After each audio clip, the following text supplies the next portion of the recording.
Ito po mga kababayan, dito tayo kay Pulong Duterte at kay Percy Sidania. So kilala niyo naman po si Percy Sidania mga kababayan. Siya po yung kongresista na sinabihan ni Bato na lumapit ka sa akin, sapakin ko yung kabila mong panga para pumantay. 'Di ba? Ito po siya mga kababayan. Yung sinabi ni Bato na lumapit ka sa akin, lumapit ka na sapakin ko yung kabila mong panga ng pumantay yan. Kasi stroke po kasi to siya, stroke patient kasi to. Mga kababayan, si Percy Sidania. Ngayon mga kababayan, binira po ni Percy Sidania si Pulong dahil sa pambabatikos ni Pulong sa administrasyon ni Marcos. Bakit? Ito po mga kababayan. Pulong versus Sidania. Sa mga hindi po nakakakilala kay Percy Sidania, siya po yung sinabihan ni Bato na lumapit ka dito nang sapakin ko yung kabila mong panga para pumantay yung tabingi mong panga. Tingnan nyo mga kababayan, alam nyo ang sasabihin na naman dito ng mga DDS kay Percy Sidania? Adik yan kasi tabingi ang baba. Ganyan yan, sasabihin na adik to kasi ngiwi. Ganyan, hindi nila alam na stroke yan, stroke survivor yan. Si Percy Sidania or si Representative Percy Sidania. Wala kasi silang ma-react. Ngayon mga kababayan, ito po, Pulong versus Sidania. Nagkaroon ng matinding sagutan sa pagitan ni Davao City Representative Paulo Duterte at Akbayan Representative Percival Sidania. Matapos sabihin ni Sidania na malapit na ang araw ng paniningil para sa pamilyang Duterte. Sabi ni Sidania. Sumagot si Duterte or si Pulong sa sinabing nag-aasta si Sidania na parang judge, jury at executioner. Executioner. Ayan, ang sabi ni Pulong. Ngayon, bago mo pangarapin na ipadala kami sa dahig, sabi ni Pulong, ipaliwanag mo muna kung sino ang nag-appoint sa iyo bilang tagapagsalita ng katarungan at moralidad, tugon ni Pulong. Hindi naman nagpatalo si Sidania at agad bumuelta. Ang sipag mo ang sipag mo sa paglabas ng mga pahayag. Sana ganyan din kasipag sa paggawa ng batas. Ilang panukalang batas na ba ang naisumiti mo? Yan ang tanong mga kababayan na napahiya si Pulong. 'Di ba? Bakit? Ang sabi kasi ni Percy, ang sipag mo maglabas ng mga pahayag. Sana ganyan din kasipag ang paggawa mo ng batas. Ilang panukalang batas na ba ang naisumiti mo? Ngayon, umalma si Pulong dito. Siyempre, walang batas eh. Diba? Ang patutsadahan ay nagsimula matapos banggitin ni Sidania ang arrest order ng ICC laban kay dating Pangulong Duterte kaugnay ng umano'y crimes against humanity sa kampanya kontra droga. Ang sinasabi mong araw ng paniningil, nagsimula na yon noong ipinasok sa ICC ang pangalan ng iyong ama, dagdag ni Sidania. Patuloy na umiinit ang tensyon sa politika at abala sa nako. Alam niyo sa totoo lang mga kababayan, tama naman talaga si Percy Sidania. With all due respect naman kay Representative Pulong, Davao City, ilan na nga ba talaga ang batas na naipagawa mo or naipasa mo? 'Di ba? Kasi yan ang mahirap kasi mga kababayan eh. Yung malakas tayong pumutak, malakas bumuelo. Pero kapag tinanong ka, diretso kang sunog eh. 'Di ba alam nyo yun? Ang tanong, may moralidad pa ba si Pulong? Sabi ni Rico Agoncillo. Yan ang sabi nga ni Percy Sidania. Sobrang ingay mo ngayon. Ilang panukalang batas na ba ang naihain mo? Yan ang tanong kasi. Ngayon, kasi 'di ba sagutan sila. Akala daw ang sabi ni Pulong kay Sidania, akala mo naman judge ka, jury ka, prosecutioner ka kasi ganyan ka magsalita. Ngayon, sinabi naman ni Sidania sa kanya, sana ganyan din kaingay at kasipag ang pagsagot mo. Sana ganyan din ka aktibo ang paggawa mo ng batas. Ilang batas na ba ang naipagawa mo? Yun ang tanong kasi ngayon. Diyan siya masusunog eh. Kasi alam mo sa totoo lang mga kababayan, magbigay nga kayong isa na nagawa niyang batas. Kaya ngayon, 'di ba? Alam niyo sa totoo lang mga kababayan, minsan dito ko napagtanto-tanto na kapag talaga bubo na DDS, no, more on kuda talaga. 'Di ba? Kasi alam niyo sa totoo lang, yung mga tao kasing bobo, yun yung mga mabilis magkuda, yun yung mga akala mo napakagaling nilang bumuela o bumuelta or bumuelo. Pero ending 'pag tinanong mo kung ano ang laman ng sinabi nila, hindi nila naiintindihan. Kasi hindi porket gano'n kang sumagot akala mo okay ka na, oh, katulad kay Sarah 'di ba? "They can skin me alive." Pero hindi niya alam kung ano yung ibig sabihin ng skin me alive. 'Di ba? 'Yun ang problema sa kanila mga kababayan, yung alam mo yung i-English ka dun sa Senado, sa interview, kasi may script kang binabasa, pero 'pag tinanong ka ura-urada hindi mo masasagot. Mm, kasi hindi alam. Katulad nun 'di ba nag-speech si PBBM. Nag-speech si PBBM sa South Korea, kasi patungkol dun sa summit, ASEAN Summit ba yun, sa South Korea. Ngayon yung salita ni PBBM doon kung nakikita ninyo, street siya parang si Ferdinand Marcos Sr., 'di ba? Oh, salita lang ganyan, speech siya ganyan, walang script. May script sa papel pero alam niya yung mga sinasabi niya kasi siya din ang may gawa noon. Kung ano yung sinulat niya doon, galing sa utak niya, pwede niyang sabihin sa harap kahit hindi na siya tumingin. Kasi siya din ang may gawa ng script na yon. Ngayon ang sabi ng mga DDS, oh, tignan mo si PBBM. Oh, kasi ang nakatag kasi doon, grabe ang presidente ng Pilipinas. Hindi kaya ni Sara yan. Oo, pag si Sara ang nang ganyan, hindi kaya ni Sara yan ganito ganyan sa harap ng mga leader ng buong Asia. Sabing ganon. Alam niyo may mga nagko-comment na DDS doon na nababasa ko. Kaya lang naman ganyan si PBBM, street ang pag-speech kasi na-memorize niya na yan. O ilang araw na niyang i-memorize yan bago siya pumunta dyan sa South Korea. Tanga, kakauwi lang niya galing Malaysia, iba yung speech niya. Tapos pagdating niya sa South Korea, iba din yung speech niya. Tapos sasabihin ninyo, 'di ba? Sasabihin ninyo minimorize. Hindi niya minimorize yun, ganyan talaga si Marcos kasi nga nag-aral yan sa Europe. Oo, British accent, kaya ganyan siya mag-English. At saka Diyos ko, bata pa lang si PBBM, di ba nakita niyo kung paano siya mag-English? Sabi niya, I want to become a president. To help the Filipino, I give him a toy and I give him a food para hindi na sila iiyak. And to my little one ate, di ba ganun, English na si BBM doon. Hindi katulad kay Sir, my God, pag tinanong mo, alam niyo, oh, tapos ang sabi, memorize na kasi niya yan, kaya ganyan siya magsalita, street. Pero pag i-ano mo yun, ambush interview mo, mag-aang yan, nga. Alam nyo, ito ha, I will tell you frankly mga DDS ha. Alam nyo si PBBM, kung bakit kapag in-ambush interview, nagnganga siyang sumagot? Kasi ganito yan. Si PBBM kasi, pinilit niyang magtagalog kasi Ilocano English ang salita niya. Ilocano English. Ngayon mga kababayan, kaya minsan si PBBM gusto man niyang sagutin sa English pero pinipilit niyang sagutin in Tagalog. Kaya siya ay nabubulol. Kaya ganito kasi English kasi yang salita niya. Kaya makita nyo naman yan maskin kay Sanro, 'di ba? Maskin sa mga anak ni Aimee. Tingnan niyo mga anak ni Aimee, puro British accent 'yan. Oo, sa Tagalog kasi nabubulol siya kasi ang salita nila doon Ilocano. Sa Ilocano fluent siya. Bukod sa Ilocano fluent, English. Katulad sa Bisaya, si Sarah, fluent na fluent sa Bisaya 'yan, pero patagalogin mo ang pangit ng diction. 'Di ba? Katulad sa akin, pag Bisaya fluent, oh. Pag Tagalog, actually sa Tagalog napo-fluent na ako kahit pangit ang diction. Sa Bisaya medyo nabubulol ako kasi isipin niyo naman, napakatagal ko naman kasi sa Maynila, 'di ba? Pero nakakapagsalita pa rin ako ng Bisaya, nakakapag-intindi pa rin ako ng Bisaya, pero kahit papaano nabubulol talaga ako. 'Yun yung totoo. Diyos ko si Sarah nga, 'di ba? Nagkabulol-bulol pa nga, 'di ba? At saka take note si PBBM, pag i-ambush interview mo 'yan, magkakabulol-bulol 'yan kasi nga iniisip niya kung sasagutin ba niya to via English question, sagutin ba niya in English or di kaya Bisaya or Ilocano.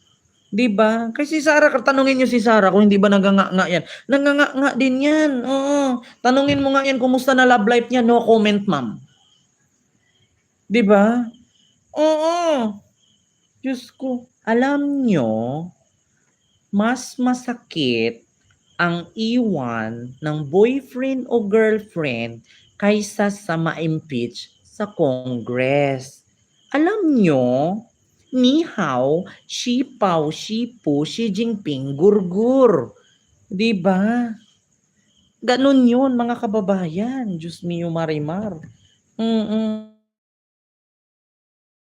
Sa totoo lang mga kababayan, matalino talaga si PBBM. I will tell you frankly. Sobrang talino ni Marcos. Matalino si Marcos. Mga tao na hindi nakaintindi kay Marcos, yun yung mga bobo. Pia Cayetano nagulat. Dahil paano nangyari, last week ago, sabi niya, nag-usap daw sila ni Jinggoy at ni Gatchalian na patungkol dito sa nuclear energy na reserve sa pag-usapan daw nila na ang nuclear energy reserve sa Pilipinas nung nakaraang linggo or 1 week ago, ang rank daw ng Philippines is number 10. Nagugulat daw sila nung ibinalita na doon sa Senado inirepresent na ng tagapangasiwa doon sa nuclear power, nuclear energy. Number 1 ang Pilipinas sa buong Asia na may pinakamaraming reserve sa nuclear. Nuclear reserve sa Pilipinas is number 1 ang Pilipinas. So nagtaka siya, bakit ganun kabilis? Bakit ganun siya? Hindi ba natutulog ang presidente? Kaya tignan ninyo, kapag hindi ka talaga mananaliksik, hindi mo malalaman. 'Di ba? Hindi mo malalaman talaga kapag hindi ka mananaliksik. Kaya nagulat si Pia Cayetano, bakit ganun? Ito ipakita ko sa inyo mga kababayan na. Ito Pia Cayetano nuclear. Nagulat siya. Ganito kasi yan mga kababayan. Ito Philippines has emerged as one of the in the nuclear deployment in Southeast Asia. Paano nangyari yun? Naging frontrunner tayo. May ginawa tayong, mga groundwork natin? Uy, sandali Sandali ito si Senator JV. Last week, we welcomed the Speaker of the House of Hungary, di ba? Kasi binisita namin siya roughly a year and a half ago, parang early part of 2023. Yeah. And then had a meeting with our ambassador. And at that time, a year and a half ago, we have done nothing. And then now we're on the forefront. Ang galing talaga natin. What happened? Who can update me? Ano yung PR yun? No, it's the, Mr. Chair, hindi yun PR. Ever since 2022, with the new administration, medyo na-revitalize yung nuclear energy program interagency. It just took us time to get back on track. Yes, ma'am. I'd rather that you're taking time. Remember, this is So now we have a nuclear division. We have NEPIAC, nuclear division in DOE.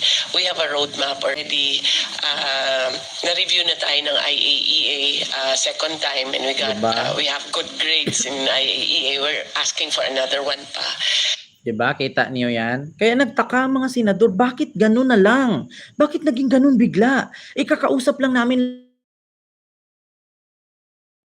na ang nuclear energy sa atin, nasa rank 10 pa tayo, rank 30. Pero after a week, number 1 na tayo. So, paano nangyari yun? Hindi na natutulog.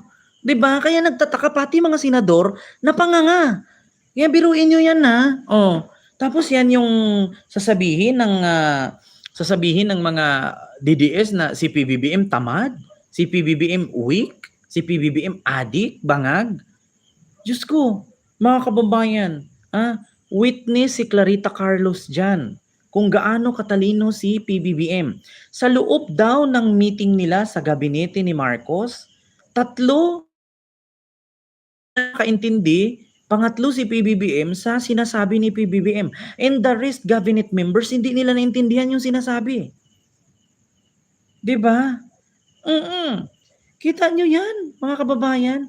3 lang sila doon sa 20 ka mga cabinet secretary, cabinet members no, mga cabinet officials, ang nakakaintindi sa sinabi ni PBBM kasi habang nagmi-meeting sila, si PBBM may librong binabasa na hindi nila naintindihan na si PBBM lang ang nakakaintindi about science, about mathematics, about agricultures, about tapos sasabihin ngayon ni Rowena Guanzon, walang yung diploma, peke diploma niyan, walang degree yan, walang ano yan, hindi nakapagtapos yan.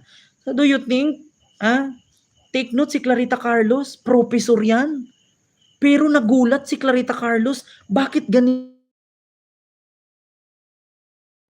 Ito, I will tell you frankly, Clarita Carlos is ang talino na tao niyan. Na-meet ko na siya personal, nakita ko na personal si Clarita Carlos. Siya na nga mismo napahangat, napabilib. Tapos sasabihin nila, walang pinag-aralan yan, weak yan, walang diploma, hindi nakapagtapos. Hindi naman hadlang ang degree, hindi naman hadlang ang hindi nakapagtapos. Araw-araw kang may internet, araw-araw kang may libro. And then, hindi mo kailangan diploma, mag-aral ka. Bakit? Yung diploma is part of certification lang yan. Aanhin mo may diploma ka kung yung iba nga dyan nakadiploma dahil bayad. Diba? Yung ibang diploma bayad, yung ibang diploma pinaghirapan. Diyos ko, ito nang makita ninyo kung anong reaksyon ni Clarita Carlos. Yung leadership, may mga comments of weak leadership. Sabi niyo nga, hindi nagagalit, soft-spoken. Some see that as weak leadership. Ma'am Agnes, salamat isang tao, po. ma'am, na expert din sa leadership, expert sa larangan ng personalidad ng mga leaders. Will you consider him as, how do you consider him as a leader? Certainly not weak, no? Akala nyo, minimenos niya si Presidente Marcos.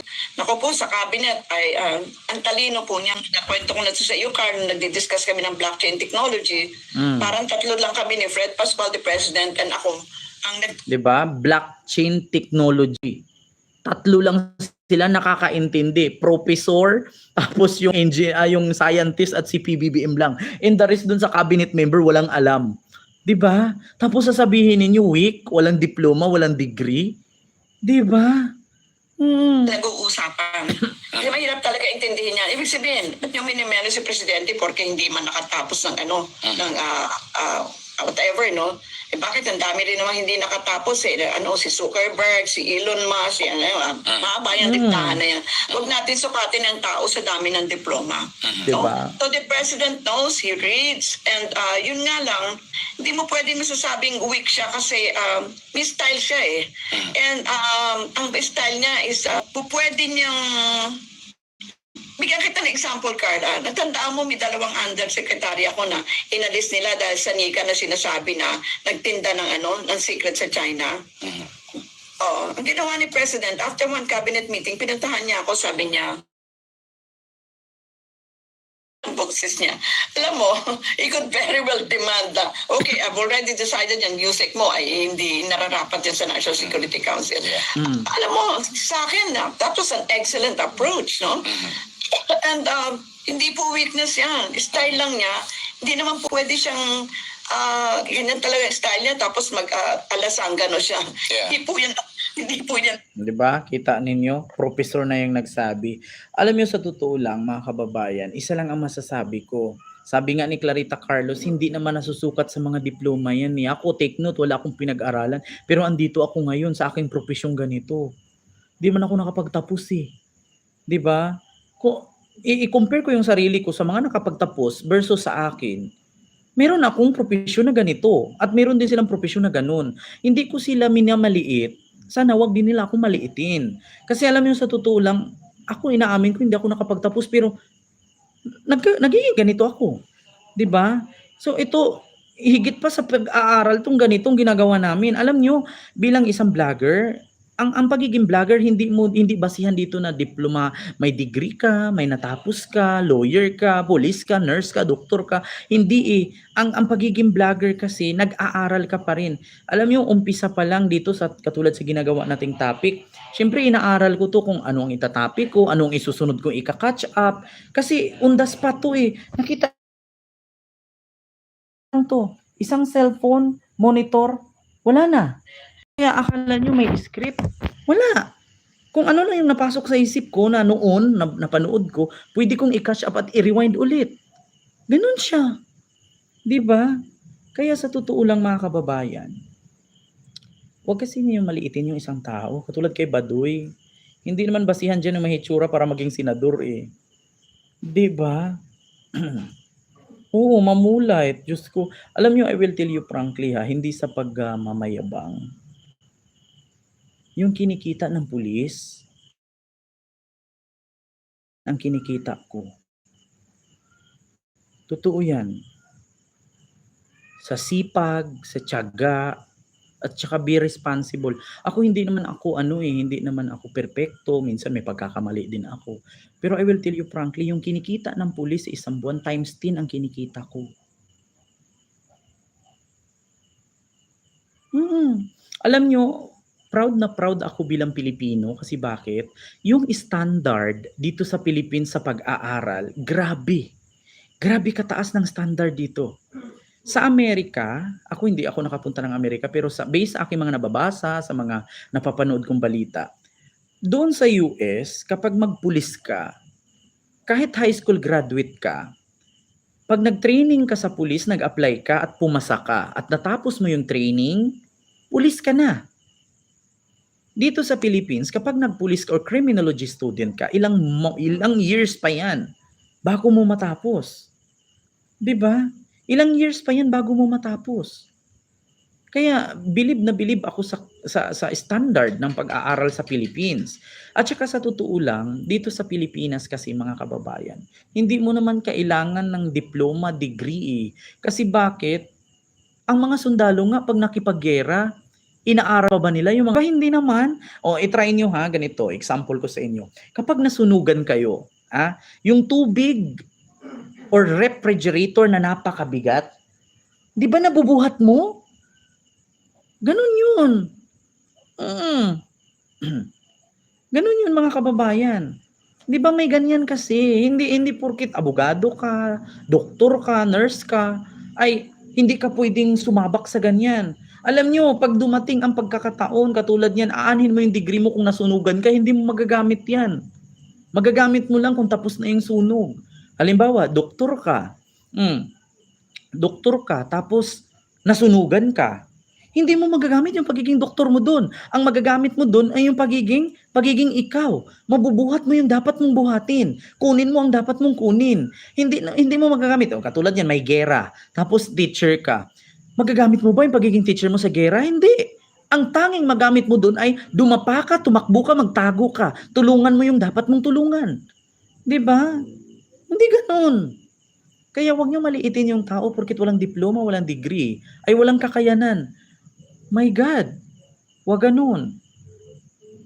Alam niyo kung bakit? Napakaraming bilyonaryo sa Pilipinas hindi nakapagtapos. Tignan niyo ang pinaka-billionaire dito sa Pilipinas na ang napakadaming anak. Si Henry C. Ano ba degree ni Henry C? Nagtatahi lang ng sapatos yan. Nag-a-apply ng pwesto sa Mercury Drug na hindi siya pinayagan. 'Di ba? Yan ang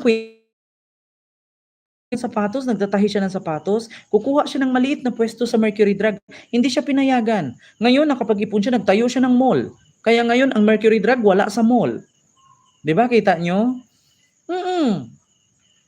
Hindi lahat, Si Manny Pacquiao, tignan nyo, pinakamalinis na billionaire sa Pilipinas. Sa tingin nyo nakapag-aral si Manny Pacquiao? Hindi. Ang pinag-aralan niya, paano manuntok. Yung pagiging boksingero niya, nagamit niya, naging billionaire siya. Hindi sa degree yun eh. Diba? Ako, ang dami kong pinsan na seaman.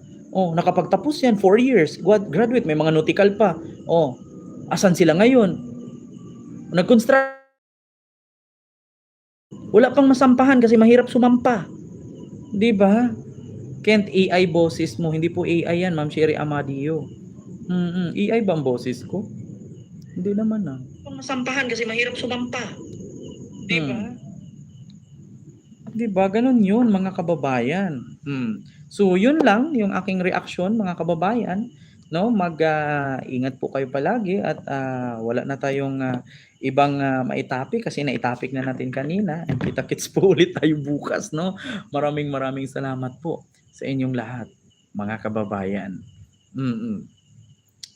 'Di ba? So, thank you so much.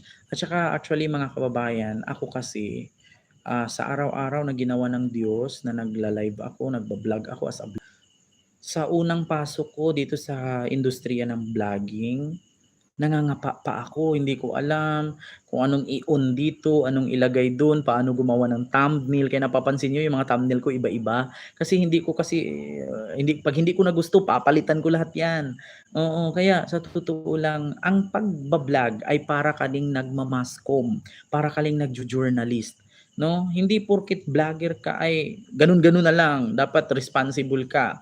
Isipin mo yung vlog mo na hindi ka sasabit diyan kasi mahirap na. O katulad dito, 'di ba, nagbibase tayo sa balita. Kasi mahirap kasi mag-vlog ka, hindi porket vlogger ka, ganun na lang, magpasikat ka na, vlogger ako eh. Ganun ang gawin mo. Ito, i-content ko si ganito, gawaan ko ng kwento to. Hindi pwedeng ganun. Be responsible. Libo-libo ang nanonood sa'yo. Daan-daan libo ang followers mo. Responsible ka. Isang pagkakamali mo, sasabit ka. Hindi po pwedeng ganun. Libo ang nanonood sa'yo. 1,000 plus yung mga nanonood sa'yo dyan. Pangit yung gagawa ka ng ano, at saka alam ng mga nanonood sa akin dito na yang aking mga nireaksyonan ay napapanood nila yan. 'Di ba? At saka hindi po lahat ng mga nandito sa comment section ngayon ay napapanood nila yung sinasabi natin. Kasi yung iilan busy sa trabaho. At saka yung iilan kaka-off pa lang. Yung iba nga dyan nakahiga. 'Di ba? Yung iba nakahiga dyan. Kakatapos ko lang magugas ng plato kasi kakatapos lang kumain ng mga amo namin. Kakatulog lang yung alaga kong bata. Nasa kwarto ko na ako. Naka-headset ako kasi ayaw kong marinig yung boses mo kasi minsan nagpuputang ina ka. 'Di ba? Kaya naka-headset ako. Oo, tapos pagkatapos mo, Kent, minsan natulugan ko na lang, Kent. Bakit? Ganito, Kent, oh. Ganito, Kent, habang nanood ako sa iyo, Kent, nakaganyan ako, Kent, oh. Bumagsak yung cellphone sa mukha ko, Kent. May ganyan na, may nagkwento sa akin ganyan. Habang nanonood daw siya sa aking live, inaantok na daw siya, nabibitawan niya yung cellphone niya, bumagsak daw sa mukha niya. Di ba? Di ba? Oo, ganun yon. Lynn Malagar. Miguel, shout out po, Ma'am Lynn Malagar. Ayan, na kinabang ka o kaya binayaran mo. Yun nga ang problema. Naglilinis ako ng kuko, Sir Kent, habang nakikinig ako. Para ready sa off bukas. Naku, Ma'am Winnie Artus, Diyos mio, marimar, gabing-gabi na. Alam niyo dati, mga kababayan, yung lola ko, kapag ka maglinis ka ng kuko, gabi, bawal yan sa pamahiin. Oo, bawal din siya magwalis ng gabi, bawal yun. Ipunin mo na lang sa sulok, huwag mong ilabas. Ano daw zodiac sign ko? Hindi ko rin alam eh. Hindi ko alam anong zodiac sign ko. Ano ata ako? Taurus? Taurus yata. Oo, tas year of the dog. Taurus yata ako, mga kababayan, tas year of the dog. May ako birthday ko May. Birthday po, Ma'am Ginger T. Taurus yata ako. Hindi ko alam.